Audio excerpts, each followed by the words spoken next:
झारखंड की राजधानी रांची के कांके थाना क्षेत्र अंतर्गत टेंडर ग्राम में एक युवती के साथ बीते दिनों लिक्विड फेंकने की घटना सामने आई थी और जिसका कल डीआईजी कम एसएसपी चंदन कुमार सिन्हा ने उद्भेदन कर दिया और उन्होंने जिस तरह से घटनाक्रम को बताया और साथ ही साथ एक जो भैरव सिंह जैसे लोगों का नाम जिस तरह से सामने आया उसको लेकर आज परिजनों के द्वारा रांची प्रेस क्लब में एक प्रेस वार्ता का आयोजन किया, जिसमें उन्होंने कहा कि जानबूझकर रांची प्रशासन के द्वारा भैरव सिंह को फंसाने का काम किया जा रहा है और इस पूरे मामले को एक उचित प्लेटफॉर्म के माध्यम से जांच किया जाना चाहिए और दूध का दूध पानी का पानी किया जाना चाहिए।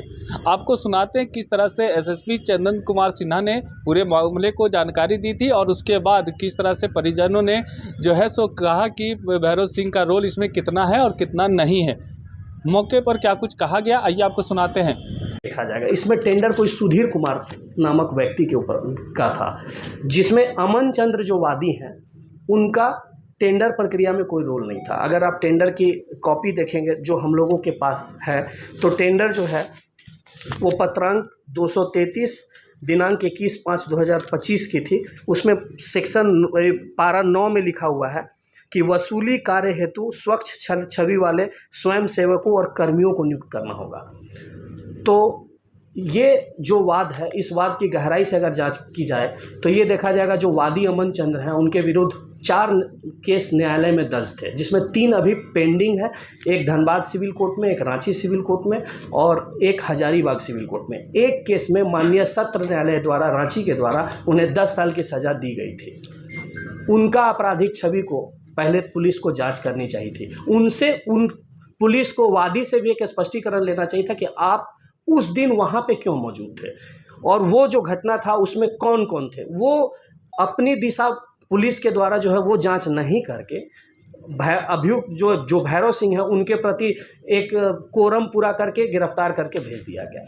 आज हम लोग जो है आज़ादी के बाद बीएनएस तक पहुँच गए हैं, जहाँ पे कार्रवाई की जो प्रक्रिया है वो इतनी स्पीड और इतनी अच्छी होनी चाहिए, लेकिन यहाँ पे क्या कार्रवाई की गई है। जबकि तुरंत उसके जस्ट अपोजिट जब भैरव सिंह जेल में थे तो एक केस होता है, उसमें जो है इतना तेज़ी से फ़ोन वगैरह को खंगाला जाता है, लेकिन उस केस में जो है ये सीसीटीवी फुटेज को नहीं खंगाला जाता है। तो अगर इसकी कड़ाई से जांच की जाए, क्या गणेश सिंह जिसके बारे में बोला गया है कि भैरव सिंह की इसमें संलिप्तता है, क्या गणेश सिंह भैरव सिंह से कभी कोई बात किया है, क्या इसकी कोई जांच की गई है? नहीं जांच की गई। एक कन्फेशनल स्टेटमेंट है जिसमें कन्फेशनल स्टेटमेंट में साइन है गणेश सिंह का, जैसा कि मैंने न्यायालय में वो कागज़ को देखा है, उसमें साइन है। अब वो साइन है क्या, उसका बीएनएस कहता है कि अगर आप किसी का कन्फेशनल स्टेटमेंट लेते हैं तो वीडियो फुटेज होनी चाहिए। तो जो हमने जो भी न्यायालय में कन्फेशनल स्टेटमेंट देखा है उसमें तो यही प्रतीत होता है कि एक पेपर में उनका साइन किया गया। तो भैरव सिंह न्यायालय में थे, सॉरी जेल में थे, तो जेल में रहने के दरमियान क्या गणेश सिंह की उसकी बात हुई कि नहीं, क्या गणेश सिंह से बोला, इसकी जांच नहीं हुई। सिर्फ वो बोल दिए, कन्फेशन में नाम आ गया, भैरव सिंह के ऊपर एक केस दर्ज कर दिया गया। इतना तेज़ी से केस को दर्ज किया गया है, जबकि अगर इसके पहले उलट उस केस में इतना तत्परता दिखाई जाएगी तो सब कुछ क्लियर हो जाएगा।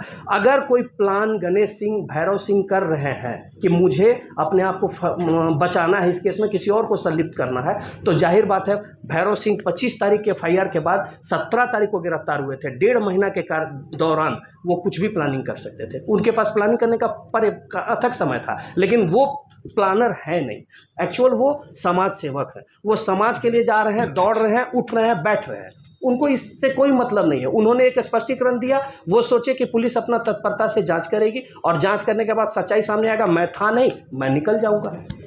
लेकिन पुलिस कुछ और सोच रही थी।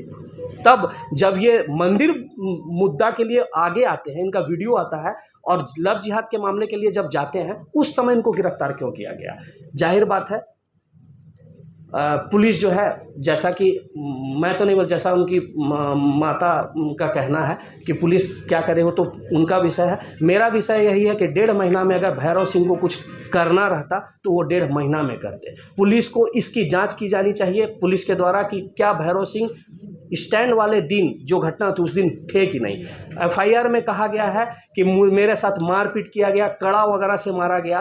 तो क्या उसका इंजरी रिपोर्ट इस तरह का है कि उसके साथ मारपीट हुई है? जैसा मैं न्यायालय में केस डायरी में देखा हूँ, इंजरी रिपोर्ट बिल्कुल सिंपल है, ऐसा कुछ भी नहीं है। एक साधारण फोरहेड में एक वुंड है हल्का, जो 2 से 3 सेंटीमीटर का है, और एक बॉडी एज करके उन्होंने दिया है, और लेफ्ट हैंड में बोले हैं कि मेरे दर्द आता है। एक लड़की थी जिसके ऊपर पहले सूचना मिली कि तेजाब फेंका गया है, फिर सूचना मिली कि तेजाब नहीं है बल्कि ये किरोसिन तेल या कोई पेट्रोल या कोई दूसरा ऑब्जेक्शनेबल लिक्विड है। उस बात पर जो है पुलिस ने जो है त्वरित अनुसंधान किया, और अनुसंधान में बहुत सारे चौंकाने वाली बातें आई। पहली बात यह आई, यह जो घटना घटी है यह उस युवती के भविष्य में जिससे लड़के से शादी होने वाली थी उसी का षड्यंत्र है। वह गणेश सिंह नाम का लड़का है।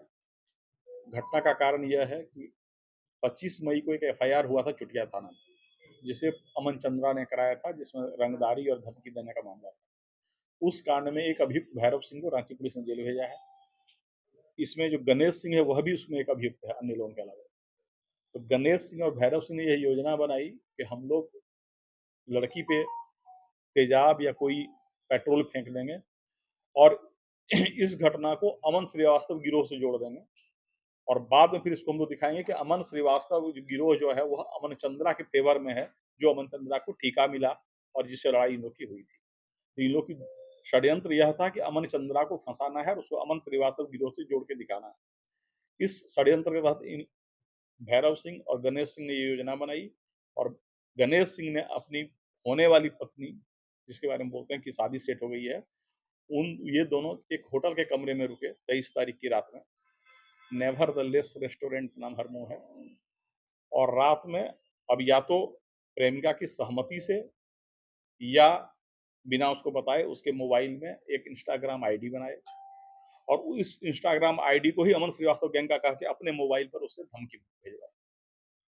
हम लोग के तकनीकी अनुसंधान से स्पष्ट हो गया है कि वह जो इंस्टाग्राम आईडी क्रिएट हुआ है वह उस लड़की के ही मोबाइल से बना है, जो लड़की विक्टिम है, और उसके बाद उस धमकी को मैसेज दिखा के फिर इसने जो है उसके ऊपर पेट्रोल फेंकवाया है। असली में पेट्रोल किसने फेंका है ये हम लोग जब भैरव सिंह को पुलिस रिमांड पर लेंगे तो पता चलेगा। युवती से पूछताछ की गई थी, युवती संभवतः तो ये अपने घर में होगी। सर, इसमें मिली भगत है क्या? हम लोग चूंकि उस लड़की के ही मोबाइल से क्रिएट हुआ इंस्टाग्राम आईडी और उससे कई बार धमकी दी गई है, तो संभावना है कि उस लड़की की भी जानकारी में ये बात हो, पर हम लोग अभी इस पर अभी अनुसंधान कर रहे हैं कि लड़की षड्यंत्र में शामिल थी या नहीं। लेकिन बाकी उसके प्रेमी गणेश सिंह की और भैरव सिंह की संलिप्तता स्पष्ट रूप से उजागर हुई है और तकनीकी साक्ष्य भी मिला है।